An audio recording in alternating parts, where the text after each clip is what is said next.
This 90s Disney movie showed us what it truly costs to be a star athlete. In HE double hockey sticks, a rising hockey player is offered an ultimate deal that would grant them everything he has ever dreamed of. He is promised a championship, massive fame, and superstar status. But this deal wasn't with the league, it was with the man downstairs. When you look closely at the themes in this movie, it's almost hard to believe it aired on Disney Channel. Today, we are breaking down exactly what HE double hockey sticks was showing us about the hidden price of stardom. By the end of this video, you will be left asking what else are they hiding in these kids' movies. Up next, the ice heats up when a hockey star sells his soul in HE double hockey sticks. HE double hockey stick follows a hockey player named Dave Heinrich, who plays for the fictional NHL team the Demons. Dave is obsessed with becoming the youngest man to ever win the Stanley Cup and makes it clear he is willing to do anything to achieve that. One day, during a post-game interview, he is asked how badly he wants to win the Stanley Cup. He responds by saying he is willing to sell his soul to win it. Just how badly do you want to win the Stanley Cup? Oh man, I'd sell my soul to win the Stanley Cup. At that moment, a mysterious stranger named Griffin approaches him, taking note of his desperation. Sell my soul. Can I quote you on that? We get back to the soul thing. How bad will you sell your soul and at what price, Dave? Griffin was sent to the surface by the head of the underworld, Miss Beelzebub, with the mission of getting Dave to sign the ultimate deal.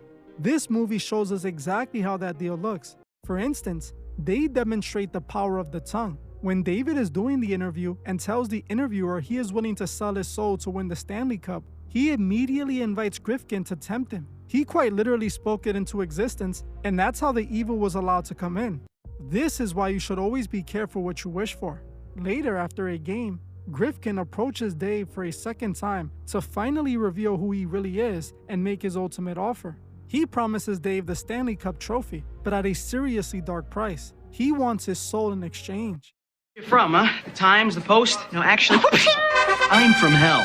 Here, take a card. Look, Dave, I can tell you're a busy man, so I'm going to cut right to the chase, okay?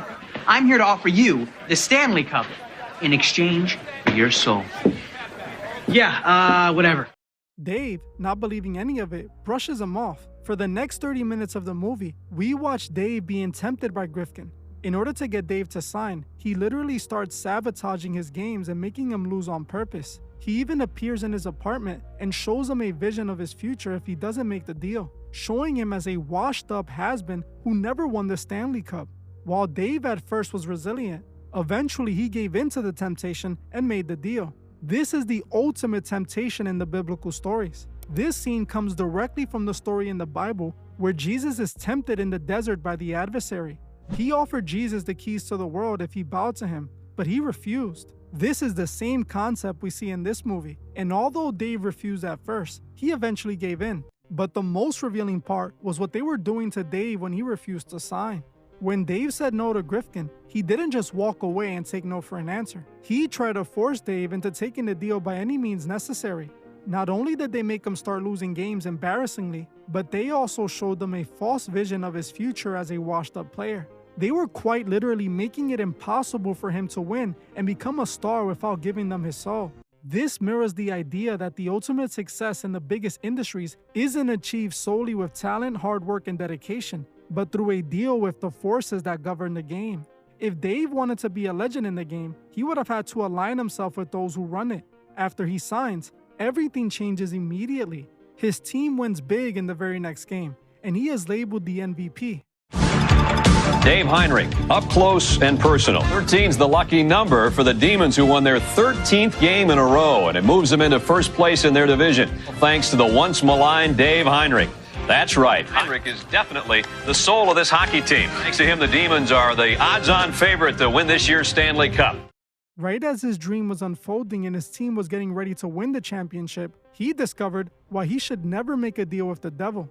While Griffin promised Dave's team would win a Stanley Cup, they never told him he would be on the team when it happened. In a sudden twist of events, just a few games before the big game, Miss Beelzebub gets him traded to the worst team in the league, the Angels. Now, Dave was left with no championship or so.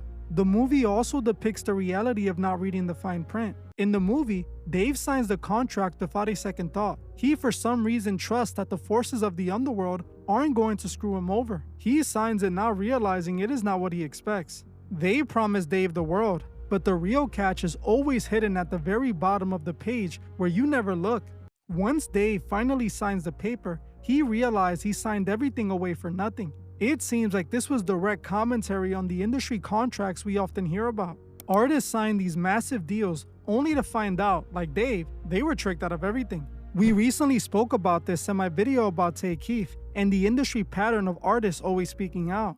This makes Grifkin feel bad for Dave since he was the one who tricked him into signing the deal. He tells Dave that to save his soul, he must prevent his old team, the Demons, from winning by beating them with his new team, the Angels.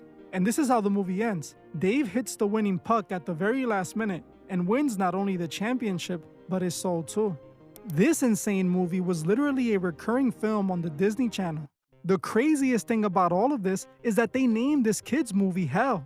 While it is spelled out H-E double hockey sticks, it is meant to represent hell. While the movie was initially created for ABC, eventually the Disney Channel picked it up and it was shown until the mid-2000s. This movie came out when I was a kid, and I remember seeing it, but I had no idea what the movie was actually about. It wasn't until I saw this movie on YouTube the other day that it all hit me. They actually made a kids movie about a hockey player literally selling his soul to be a champion. You honestly can't make this up. I wonder who thought this was the right story to be telling a bunch of preteens.